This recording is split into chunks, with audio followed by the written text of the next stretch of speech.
Hi, this is AmKay. I recently took advantage of the Freedom of Information Act of 2000, also known as FOIA, and I requested the Benoit Police Files from the Fayette County Sheriff's Office in Georgia, and the toxicology and autopsy reports from the Georgia Bureau of Investigation's Crime Lab.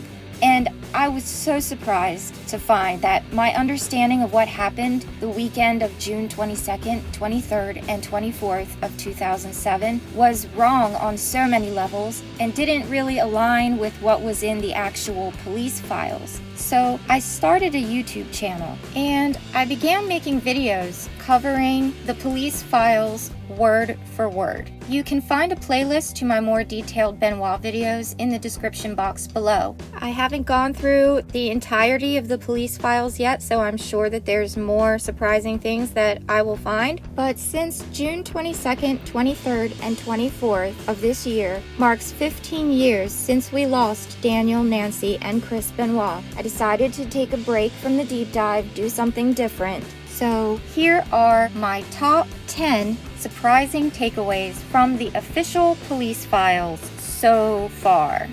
Number 10. The neighbor discovered the crime scene.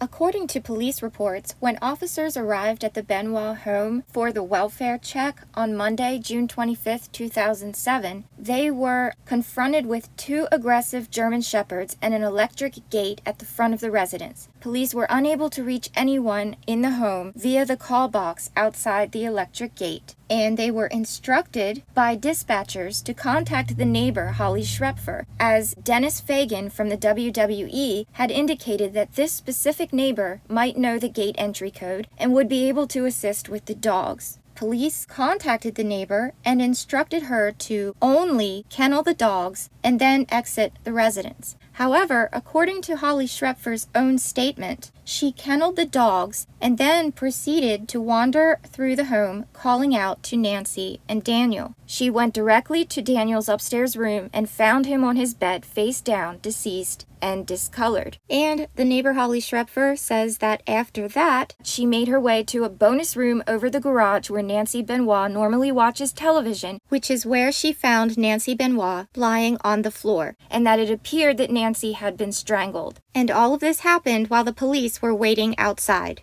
According to Holly Schrepfer, she did not go into the basement, which is where Chris Benoit's body was later found by police. And according to detectives at the scene, after Holly Schrepfer had taken the dogs inside to place them in a kennels, a short time later, she exited the residence screaming that the family was dead. Also worthwhile to mention is that Holly Schrepfer indicated that the side door near the garage was open as she approached the home. Number 9. Benoit didn't pull the pin. Mainstream media outlets reported that to take his own life, Benoit wrapped the cord from a weight machine around his neck and pulled the pin, releasing the weight stack attached to the cord on the machine, and thereby causing his neck to snap, leading to his death by strangulation. But that's not the case. According to the police reports, the weight stack on the machine had dumbbells stacked on top in a manner that would make the stack heavier. The additional weight consisted of two 40-pound dumbbells, and there were also two large 100-pound dumbbells lying on the ground next to and beneath the body of Chris Benoit. The report goes on to say, it appeared that Benoit allowed his body to go limp while he was holding the dumbbells, which in turn tightened the weight machine cable that was around his neck. The tightening of the cable caused the strangulation. It also appeared that Benoit may have held onto the dumbbells as added weight in a manner to keep the tension on the weight machine cable that was cutting off his airflow. It appeared that as Benoit lost consciousness, he dropped the dumbbells and his body rotated to his right side, causing his right leg to also rotate and bend, then finally ending up under his body. The added weight on the weight stack kept Benoit from settling all the way to the floor and ensured tension remained on the cable, cutting off Benoit's airflow. Number 8. They had a family cookout that weekend.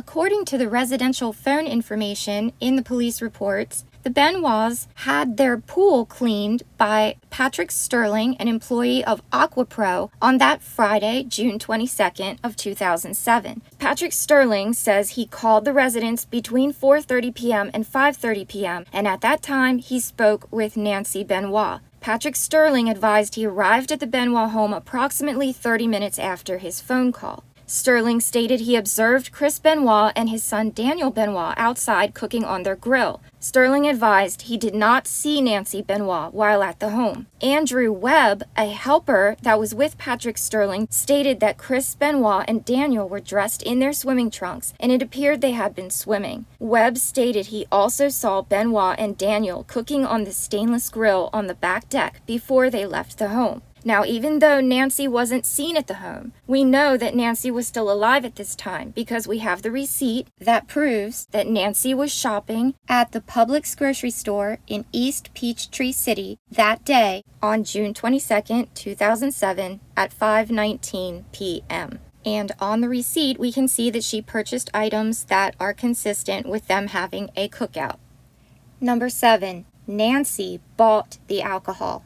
According to the police reports, there were several beer cans that were found in the kitchen trash, and there was a wine bottle in the weight room behind the door that led back into the living room. Now, we know that Nancy is the one who bought the alcohol because we have the receipt from her shopping at the Publix, and she purchased a bottle of Dynamite Merlot and a 9-pack of Coors Light cans, both of which were found in the residence during the police search. And yes, we know it was Nancy who purchased it because we have the receipt with her signature. We also know Nancy was the only one who had consumed any alcohol. We can see that from the post-mortem blood alcohol results that Nancy had alcohol in her system at the time of her death at the level of 0.184, and the legal limit in the state of Georgia is 0.08. Just for reference. As for the rest of the family, Chris Benoit tested negative for any alcohol, and Daniel, thankfully, also negative for alcohol consumption. Number 6. A shocking amount of opioids. After police obtained a search warrant for the home, they found an incredible amount of prescription opioid pain medicine, as well as Xanax and Soma, prescribed to both Nancy Benoit and to Chris Benoit. Here's a list I made for a more in-depth video about the search warrant, which you can find in the description box. There's a link to my Benoit playlist. But this is a list of all of the bottles of pain medicine that were found in the home. And I have it highlighted by color so you can see where these bottles were found. You can also see the dates that they were filled and the number of pills that were remaining in the bottle. And as you can see, in the weeks leading up to the weekend of this crime, Nancy Benoit had filled a prescription for 120 Lorcet 10/650 milligram tablets, a formulation so strong that the FDA banned it from being manufactured in 2011 due to its high propensity for causing overdose death from liver failure. Every 10 days, she was refilling it, even going to different pharmacies to fill the prescription, an indication that Nancy was aware she was being overprescribed this medication. And looking at the post-mortem drug screen, we can see that Nancy Benoit's toxicology was positive for hydrocodone, which is an indication of opioid intoxication, at a level of 0.12 milligrams per liter, which, if you convert that to micrograms per liter, is 120 micrograms per liter, compared to the results of Chris Benoit's post-mortem drug screen, in which the wrestler tested positive for hydrocodone at 45 micrograms per liter. Which means that Nancy Benoit had a level of nearly 3 times the amount of prescription opioids as Chris Benoit in her system at the time of her death. In addition to the hydrocodone, Nancy also tested positive for hydromorphone, another type of opioid medication, in her system at 28 micrograms per liter, which experts assert is more likely a byproduct of the body metabolizing the hydrocodone and not from ingesting a separate drug. As for the anti-anxiety drug Xanax or alprazolam, Chris Benoit had a level of 50 micrograms per liter in his blood, while the level of Xanax in Nancy's system was less than half of the amount of her husband at just 23 micrograms per liter. Number 5. Daniel was heavily sedated. According to the police report, given the position of Daniel's body, it was believed he was asleep at the time of his death. The crime lab reports confirmed this when they were able to determine Daniel had a high level of alprazolam or Xanax in his system that would have caused a sedated effect. And if we look at Daniel's toxicology post-mortem, we can see that his test was positive for alprazolam or Xanax at a level of 0.11 milligrams per liter, which converts to 110 micrograms per liter. It's also noted in Daniel's autopsy report that this quantity is significant, especially in a child of his size. And if we compare Daniel's level of 110 micrograms per liter to Nancy Benoit's 23 micrograms per liter, Daniel had nearly 4 times the amount of Xanax in his system than his mother, Nancy Benoit, had, and more than double the level of alprazolam than his father, Chris Benoit. Number 4, the doctor was indicted for opioids, not steroids. 3 days after the police conducted the welfare check on the Benoit home, DEA agents raided Chris Benoit's doctor's office. This article says after Benoit and his family were found this week, law enforcement authorities found bottles in Benoit's home with the name of the physician Dr. Phil Aston on them. Aston had previously described himself as a longtime friend of Benoit's and acknowledged that he prescribed testosterone for Benoit. And although testosterone prescribed to Chris Benoit was indeed found by police during their search of the home, interestingly enough, the only time steroids is mentioned in these police reports is in the neighbor Holly Shrepfer's statement, where she is explaining to police that Nancy told her that Nancy found a stash of steroids in the home, and Shrepfer stated that Nancy said she threw the steroids out, which created a serious problem between Nancy and Chris. Shrepfer also said that Nancy told her she was concerned about Chris bee stinging, and that police had determined that the comment is believed to be in reference to injecting growth hormones or steroids. And these 3 mentions of the word steroid is the only time in over 400 pages of police reports that the word steroids is mentioned. After further investigation, in the final 175-count federal indictment, there was not a single charge relating to anabolic steroids. After hearing the advice of Dr. Chris Sperry, who was the Georgia chief medical examiner at the time, there was insufficient evidence to support the illegal prescribing of steroids. Instead, the 175-count indictment charges Dr. Aston for conspiracy to distribute controlled substances in violation of the law, and which were distributed and dispensed for other than a legitimate medical purpose and not in the usual course of professional practice. And in the end, Dr. Aston was indicted and charged not for steroid distribution, but for 175 counts of illegally distributing prescription drugs to patients, for which Dr. Aston pled guilty and served 10 years in jail. Number 3, Benoit wasn't the only wrestler named in the indictment. In the indictment against Dr. Phil Aston for distributing controlled substances illegally, Benoit is not the only name listed on this indictment. The names are listed by initials in an attempt to protect the identity of Dr. Aston's patients. And while we do know for sure that patient CMB is Christopher Michael Benoit, and we know that patient NEB is Nancy Elizabeth Benoit, there are rumors that patient MRJ would be wrestler Mark Jindrak, and that patient OG would be Oscar Gutierrez, otherwise known as Rey Mysterio. Number 2, there was blood evidence that disappeared before samples could be taken.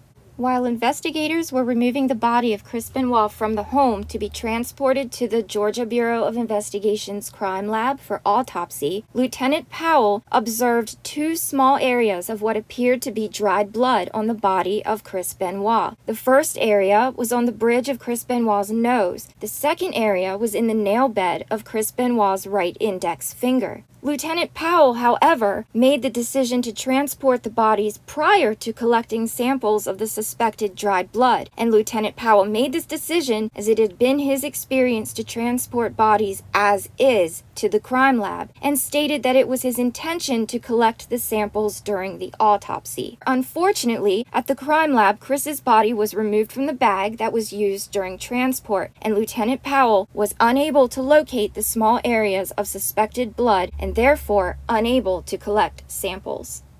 And number one, believe it or not, like it or not, steroids had nothing to do with it. Earlier in the video, I explained that although testosterone prescribed to Chris Benoit was found in the Benoit home, the only reference to specifically anabolic steroids in over 400 pages of these police reports was in the statement from Holly Schrepfer, the neighbor, explaining to detectives that Nancy Benoit had complained to her about Chris Benoit using steroids. But perhaps even more interesting is when Dr. Chris Sperry, who was at the time the chief medical examiner at the Georgia Bureau of Investigation's crime lab, when he revealed the postmortem toxicology results to the press, to the public, he stated, as we can see in this transcript of the press announcement from CNN.com, that they analyzed the urine of Chris Benoit for the presence of steroids, and the only steroid drug that we found was testosterone, and that was measured at a level of 207 micrograms per liter. And you'll have to watch my other videos to find out why I'm not showing you the actual document and why I'm showing you just a transcript of Dr. Sperry stating this. There's a link to a playlist of my Benoit series in the description box below, as well as links to all articles referenced in this video. Dr. Sperry goes on to say there were no other steroid or artificial steroid-like drugs that were found in Benoit's urine. When Dr. Sperry was asked how the combination of drugs and steroids could affect Chris Benoit's behavior, Sperry's response was, "It certainly shows that he was not at a toxic or overdosage level." And then he was asked, do you think the elevation of testosterone in his system might have contributed to some kind of steroid rage? To which Sperry's response was, the long and short of it is, an elevation of that ratio does not translate to something abnormal in a person's thought processes or behavior. Dr. Sperry stated that although he was able to ascertain that Benoit had used testosterone, at least within some reasonably short period of time prior to the time that he died, how much, how frequently, how often, and for how long is something that cannot be answered through these tests. When a reporter asked what stands out to him as medically significant, Dr. Sperry stated that the fact that there was no evidence of any of the illegal types of steroids or the whole laundry list of anabolic steroids that are out there to be used was rather significant. And Dr. Sperry even suggested that the presence of the testosterone could be an indicator that Benoit was being treated for testicular insufficiency, a condition that we know for certain Benoit was struggling with by looking at his autopsy report. And when asked, do these results shed any light on what happened in that house and why Chris Benoit did this to his family and himself, Dr. Sperry's response, no, I would not say that they do at all. And honorable mention, or oops, I forgot about this one, so I'm adding it in now, the safety deposit box bust. When police interviewed Pam Hildebrand Clark, a friend of Nancy's, they learned that Nancy told her that she kept a record of everything Chris had ever done to her, just like she did with her past husband, Kevin Sullivan. And Nancy told Pamela Clark that the information was kept in a safe place. Clark believed it was possible that Nancy had this information kept in a safety deposit box somewhere. Upon receiving a search warrant for the safety deposit box, among other miscellaneous items, police did find 3 photo envelopes containing photos of an injury to Nancy's eye. However, after further investigation, police determined that the photographs were taken during a previous relationship and did not have anything to do with Chris Benoit, leading investigators to conclude that the contents of the safety deposit box provided no evidence of abuse on the part of Chris Benoit against Nancy Benoit, and the contents provided no clue as to why the events occurred in the Benoit residence.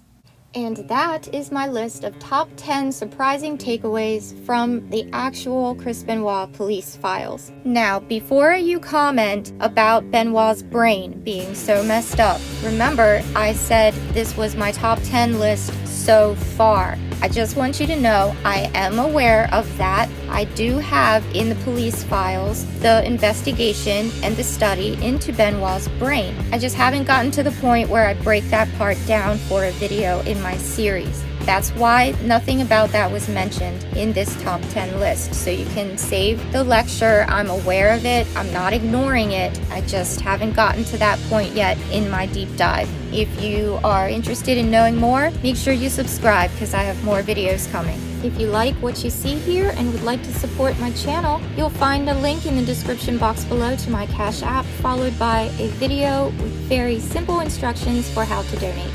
This has been AmKay with Purple Sky 11, and as always, thank you for watching, and I hope you have a great day. Bye!